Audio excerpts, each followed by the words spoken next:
Kubo, vítej v Energii. Jak se ten přestup upekl? Ďakujem pekne. Vlastne netrvalo to veľmi dlho, keď vlastne prišla táto ponuka, tak sme nejako dlho nerozmýšľali, len sme sa dohodli na podmienkach a som veľmi rád, že to vyšlo. Do Karlových Varů si dorazil minulý týden, tak jaký si měl program na první dny? Tak prvý deň bol taký, že som len povykladal veci, vybavil sa a boli sme na testy na ďalší deň a potom som musel ísť ešte naspäť na Slovensko, takže som na víkend sa ešte otočil naspäť domov. Máš za sebou první tréninky. Jaké jsou tvé první pocity z týmu i z té práce, co tu momentálně odvádíte?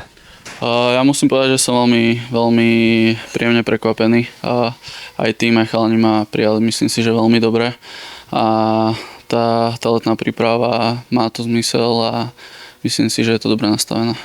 Jak by se s fanouškům popsal jako hráč a jaké jsou tvé silné stránky?